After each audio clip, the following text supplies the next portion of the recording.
Il y a une solitude dont personne ne parle. Pas celle où l'on est abandonné. Pas celle où l'on manque de gens autour de soi. Mais une solitude beaucoup plus silencieuse, plus étrange, plus difficile à expliquer. C'est celle qui arrive quand tu commences à comprendre. Tu n'as pas changé de ville. Tu n'as pas forcément changé d'amis. Tu n'as pas vécu un événement spectaculaire. Et pourtant, quelque chose s'est déplacé à l'intérieur. Tu observes plus. Tu écoutes différemment. Tu ressens plus profondément. Et progressivement, sans même t'en rendre compte, tu te sens à part. Pas au-dessus, pas en dessous, juste ailleurs. La plupart des gens pensent que la conscience rend heureux, qu'elle libère, qu'elle éclaire. Mais ce qu'on ne dit presque jamais, c'est que la conscience commence par isoler. Parce que voir plus clair, c'est voir ce que d'autres refusent de regarder. Et ce décalage crée une distance invisible. Quand tu deviens conscient, tu ne peux plus ignorer certaines choses. Tu remarques les masques, les automatismes, les paroles répétées sans réflexion. Tu réalises que beaucoup de conversations ne sont pas des échanges, mais des rituels. On ne parle pas pour comprendre, on parle pour appartenir. Et toi, tu commences à ressentir que tu n'appartiens plus vraiment. Non pas parce que tu rejettes les autres, mais parce que tu ne peux plus te trahir toi-même. La conscience t'oblige à être honnête intérieurement. Et l'honnêteté intérieure a un prix social. Nietzsche l'avait compris avant beaucoup d'autres. Il disait que celui qui s'élève en conscience se retrouve inévitablement seul.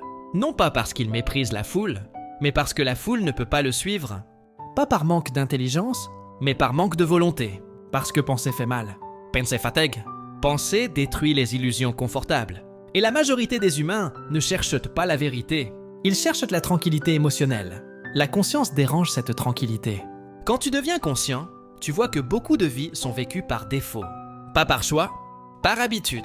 Travail, distractions, répétition, peur déguisée en responsabilité. Et quand tu le vois, tu ne peux plus faire semblant de ne pas le voir. C'est là que commence la solitude. Pas parce que tu es spécial, mais parce que tu ne peux plus dormir debout. Freud parlait de mécanismes de défense. L'humain se protège de la vérité par l'illusion, par le bruit, par la normalité. Celui qui devient conscient enlève ses protections. Il ressent plus fort. Il doute plus souvent. Il questionne ce que d'autres acceptent. Et cela le rend inconfortable à fréquenter. Pas parce qu'il est négatif, mais parce qu'il ne confirme plus les mensonges nécessaires au groupe. Tu as peut-être remarqué une chose étrange. Plus tu deviens conscient, moins tu as envie de parler pour ne rien dire. Les discussions superficielles t'épuisent. Les conflits inutiles t'ennuient. Les drames fabriqués te paraissent absurdes. Tu préfères le silence. Et ce silence fait peur aux autres. Parce que le silence conscient agit comme un miroir. Il oblige à se confronter à soi-même. Alors on te trouve distant. Froid, bizarre. Mais en réalité, tu es juste présent. Schopenhauer disait que la solitude est le destin des esprits profonds. Non par supériorité, mais parce que la profondeur réduit le nombre de points de rencontre. Plus tu vas en surface, plus tu croises de monde. Plus tu descends, moins il y a de compagnons. Et ce n'est pas une punition. C'est une loi. Il faut comprendre quelque chose d'essentiel. La solitude du conscient n'est pas une erreur du chemin. C'est le chemin. Avant de trouver des relations vraies, tu dois perdre celles qui étaient basées sur des rôles.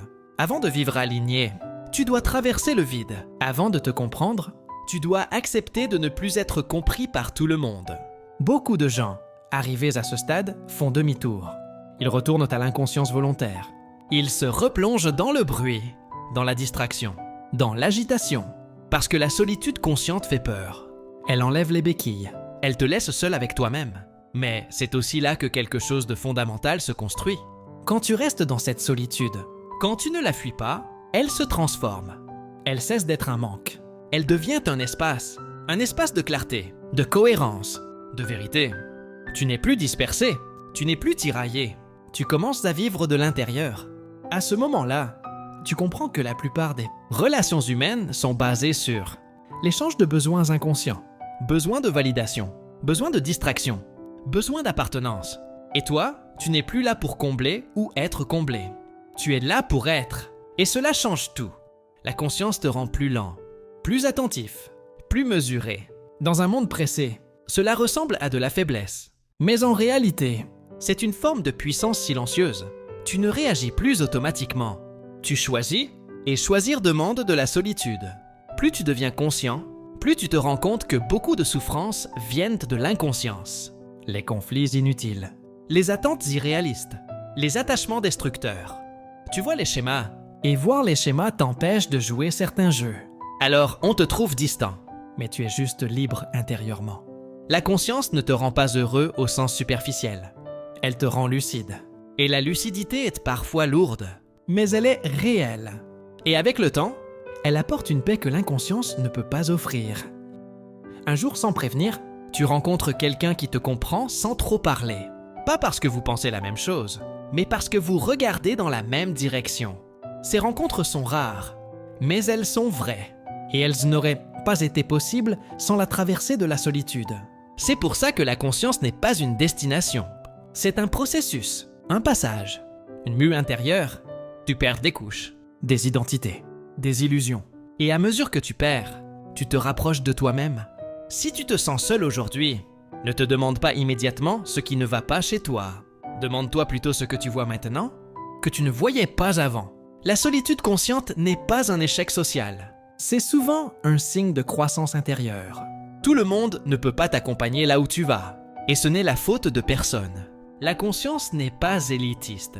Elle est exigeante. Elle demande du courage, de l'honnêteté et la capacité de rester seul sans se fuir.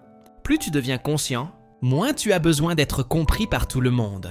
Tu cherches moins l'approbation, moins la validation, parce que tu as trouvé quelque chose de plus rare, la cohérence intérieure. Et quand tu as ça, la solitude n'est plus une douleur constante. Elle devient un choix, un repoche, un espace de vérité. Alors si tu te reconnais dans ces mots, sache une chose, tu n'es pas perdu, tu n'es pas brisé, tu n'es pas étrange. Tu es simplement en train de voir plus clair. Et la clarté au début se traverse souvent seule.